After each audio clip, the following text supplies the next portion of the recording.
Question है find the equivalent resistance between A and B of the figure. अब इस figure में हम देख रहे हैं ये ए और बी दो टर्मिनल हैं, इनके बीच में हमें इक्विवेलेंट रेजिस्टेंस फाइंड करना है।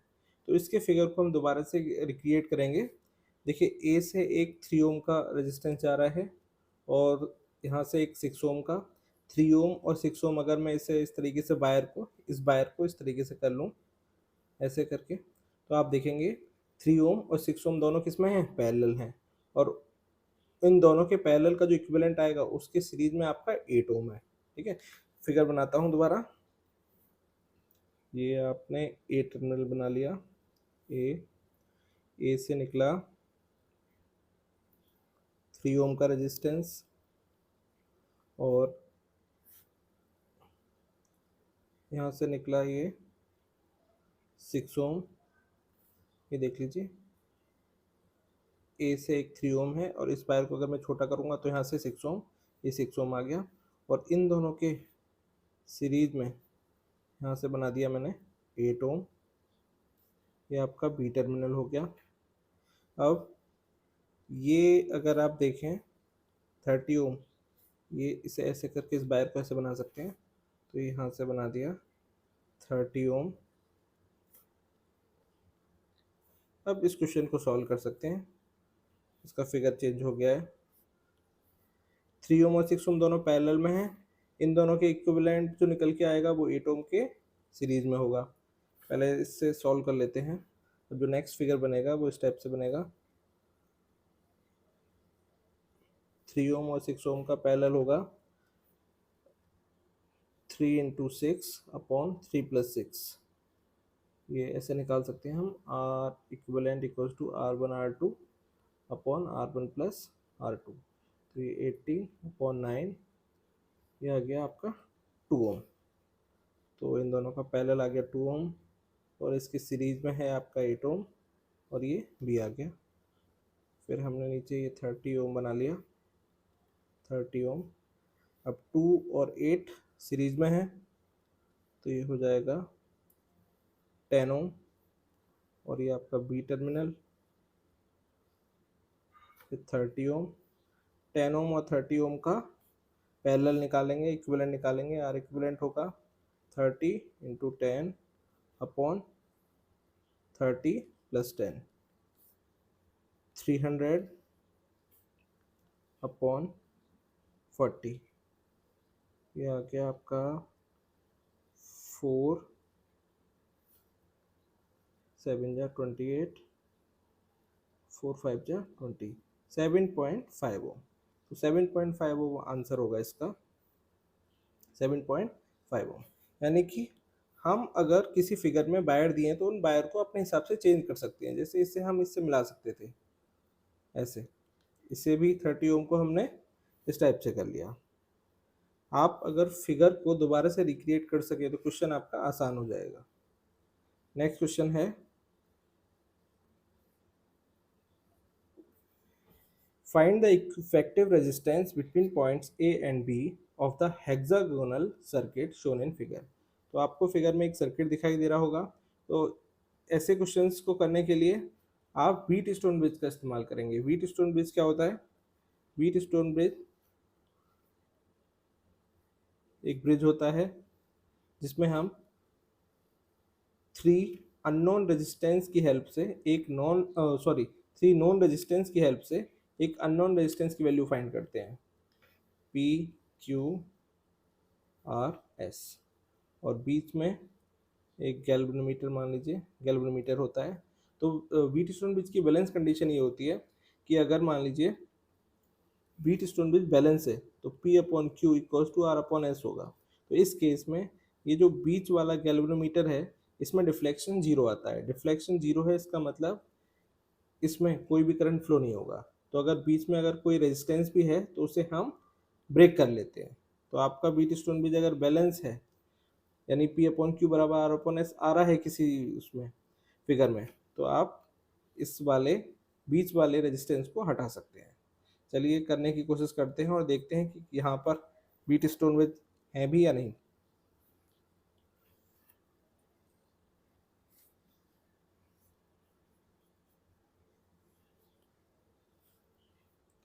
फिगर को अगर हम ध्यान से देखें तो इसमें एक व्हीट स्टोन ब्रिज हमें यहाँ बनता हुआ दिख रहा है और एक नीचे की तरफ। आप देख सकते हैं आर और आर इनका रेशो क्या होगा, सेम होगा, 1:1 है। तो आप ये डी के बीच वाला जो रेजिस्टेंस है इसे आप ब्रेक कर सकते हो। ऐसे ही एक व्हीट स्टोन ब्रिज यहाँ पर बनना है, इसे आप ब्रेक कर सकते हो। तो अगला फिगर आपका कैसा बनेगा, देखिए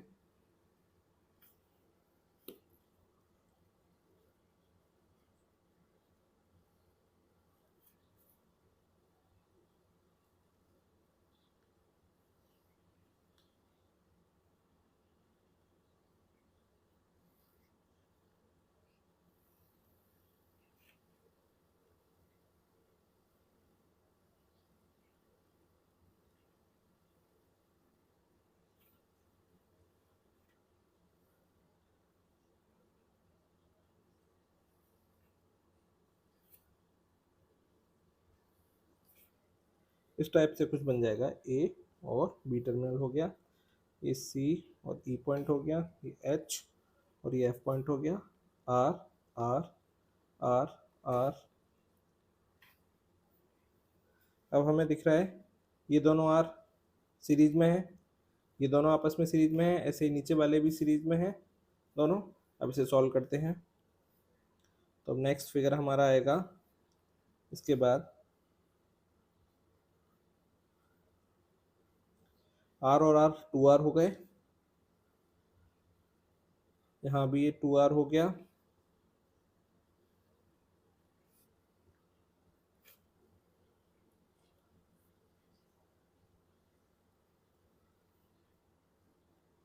टू आर टू आर, इन्हें आपस में कनेक्ट कर दीजिए और ये बी आ गया। अब हमें ये दिख रहा है 2R और 2R पैरेलल में है, नीचे भी 2R और 2R पैरेलल में है। 2R और 2R का अगर पैरेलल करेंगे तो होगा R। तो अब नेक्स्ट स्टेप में फिगर आया हमारा इससे तरीके से कुछ, 2R का पैरेलल R आ गया, नीचे भी R आ गया और ये बी टर्मिनल है।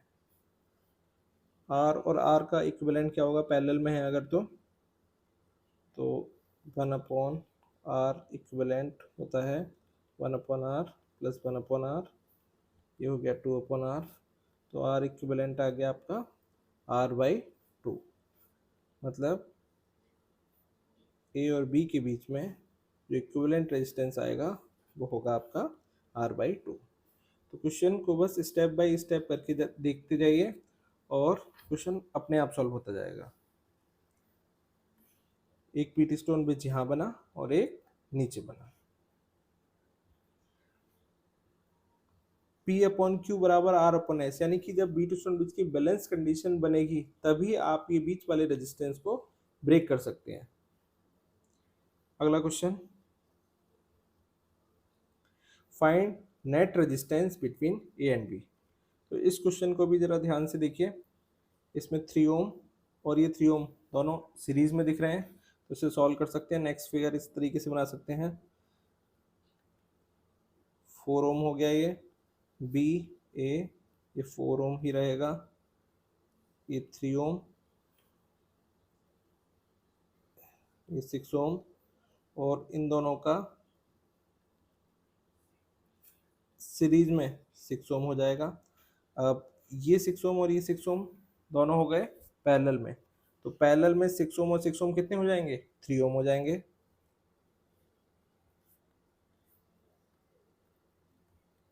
Four ohm. अब जो नेक्स्ट फिगर है वो इस टाइप से बनेगा, 3 ओम,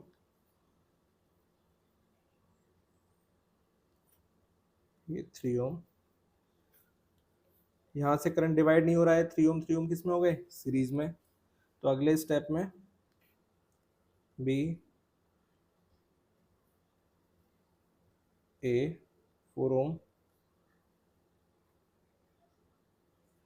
और ये आ गया आपका 6 ओम, सीरीज में R equals to R1 plus R2 होता है, 3 + 3 इक्वल्स टू 6 ओम। अब 4 और 6 पैरेलल में है, तो पैरेलल में कैसे निकालते हैं, R equals to R1 R2 upon R1 plus R2, 4 × 6 upon 10, यानी ये आ गया 2.4 ओम। तो बी और ए के बीच में रेजिस्टेंस आ गया आपका 2.4 ओम। ये आपका आंसर हो जाएगा। बहुत आसान सा क्वेश्चन था। अगले क्वेश्चन की तरफ चलते हैं। A circular ring having negligible resistance is used to connect four resistors 6R, 6R, 6R and R as shown in figure. Find the equivalent resistance between A and B. अब इस figure में हमें साफ साफ दिख रहा है ये 6R, ये 6R और ये तीनों आपस में कनेक्टेड हैं। इन्हें आप एक से मिला सकते हैं और दिख भी रहा है। ये 6R को अगर मैं ये वायर को एक साथ कर लूँ तो ये तीनों पैरेलल में हैं। देखिए इसका अगला फिगर कैसे बना सकता हूँ मैं। ए आप यहाँ रख लीजिए, 6R 6R 6R और ये है आपका R और ये टर्मिनल है B। हमसे पूछा है A और B के बीच का इक्विवेलेंट रेजिस्टेंस। क्वेश्चन को आगे बढ़ाते हैं। 6R रेजिस्टेंस तीन पैरेलल में है तो इनका इक्विवेलेंट निकालते हैं। 1/R equivalent 1/6R plus 1/6R plus 1/6R 1/R equivalent हो गया 3/6R। 3 1 जा 3, 3 2 जा 6। R इक्विवेलेंट हो गया 2R। नेक्स्ट फिगर क्या बनेगा? नेक्स्ट फिगर ये बन गया आपका A 2R और उसके बाद में एक रेजिस्टेंस है आपका R और ये B पॉइंट हो गया। A और B के बीच में दो रेजिस्टेंस हैं, दोनों सीरीज में हैं। सीरीज में क्या होता है equivalent? R equals to R1 plus R2, 2R plus R equals to 3R। तो A और B के बीच में इक्विवेलेंट रेजिस्टेंस आ गया आपका 3R। 3R आपका आंसर है। कुछ बुक्स में ये B पॉइंट यहाँ पर दिया है जो कि गलत है। अगर हम B पॉइंट यहाँ ले लेंगे तो इसके दो आंसर आ सकते हैं। इन तीनों को से करेंगे पैरेलल में लेके तो 3R आएगा और इन तीनों को लेके करेंगे तो अलग आंसर आएगा। इसलिए ये जो फिगर है बिल्कुल सही है। किसी किसी बुक में ये B पॉइंट यहाँ से मिला के ऐसे दे रखा है तो वो क्वेश्चन नहीं बनेगा फिर।